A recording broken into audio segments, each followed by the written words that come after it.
Bien, en los sismos coronarios agudos, sobre todo en el infarto agudo del miocardio y en la cardiopatía isquémica, tenemos que conocer que el electrocardiograma tiene características específicas. Hay tres puntos en los cuales debemos conocerlos en relación a la electrocardiografía y a la fisiopatología del síndrome coronario, del infarto del miocardio.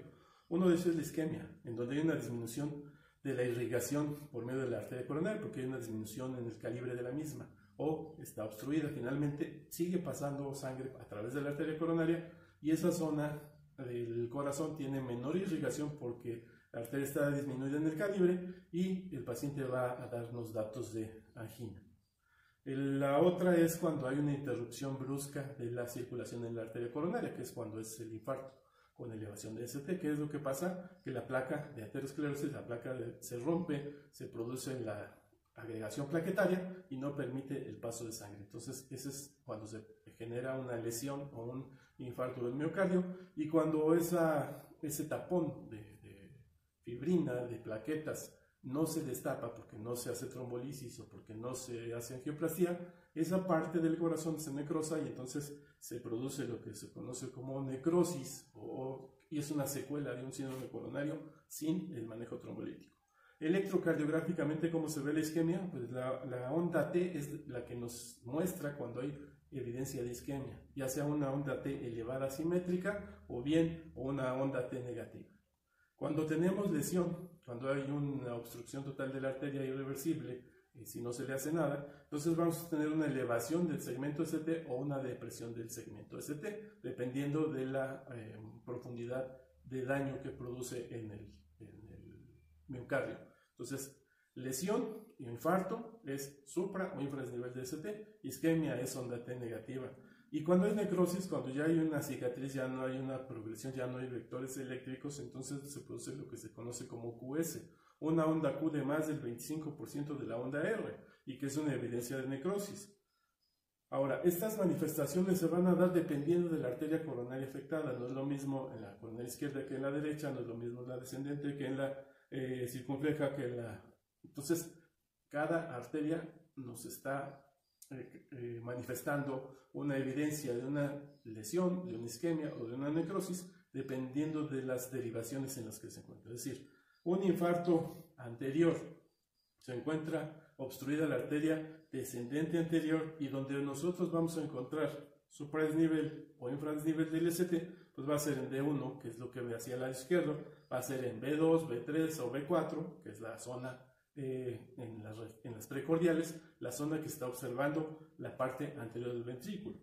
Un infarto lateral, en donde vamos a encontrar la evidencia de supradesnivel o infradesnivel, pues en la derivación de 1, que es la que va hacia ese lado, y derivaciones laterales, que es B5 y B6. Entonces, de 1 a BL, B5, B6, y nos habla de que tenemos un problema de obstrucción en la rama diagonal, en la marginal de la circunfleja izquierda, y esa es parte de cuando tenemos un síndrome coronario. Cuando tenemos isquemia, en esas mismas derivaciones, alteraciones de la onda, quiere decir que esa misma arteria es la que está afectada, pero todavía hay flujo sanguíneo.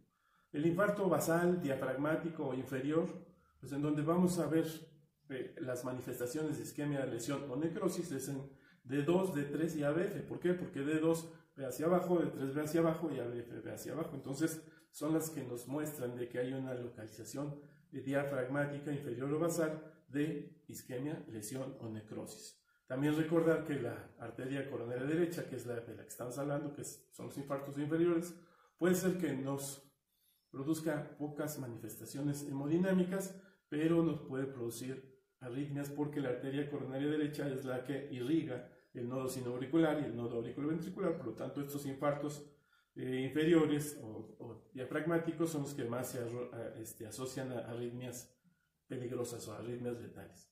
El diagnóstico de infarto, como todos sabemos, y vamos a repetirlo nuevamente, depende del interrogatorio, de la anamnesis, de la colección de factores de riesgo, de la semiología del dolor precordial, de los hallazgos clínicos y posteriormente del electrocardiograma para que nos confirme lo que yo ya estoy diagnosticando clínicamente y nos localice topográficamente la zona donde está la afección, y la confirmación por medio de los biomarcadores, que son las enzimas cardíacas. Una vez que diagnosticamos el infarto, tenemos 6 horas desde que se inició el dolor para hacer la fibrinólisis o trombolisis. Por lo tanto, es importante hacer diagnósticos lo más pronto posible porque la trombolisis es más útil cuando se inicia de manera temprana. Ahora, si yo diagnostico a un paciente con una angina, ya sea por falta de irrigación de coronaria izquierda y coronaria derecha, no debo permitir que ese paciente llegue a tener un infarto. Entonces, yo ya estoy diagnosticando una angina en un paciente y tengo que enviarlo para que lo valore el cardiólogo intervencionista, y se pueda hacer una angioplastía antes de que el paciente tengamos que trombolizarlo y enviarlo ya infartado, que la trombolisis puede ser útil o puede ser fallida. Entonces es importantísimo que nosotros diagnostiquemos en el servicio de urgencias, en la consulta externa, que diagnostiquemos los pacientes con angina, no diagnostiquemos los infartos en el servicio, no permitamos que lleguen los infartos al servicio de urgencias para que el paciente tenga un mejor pronóstico.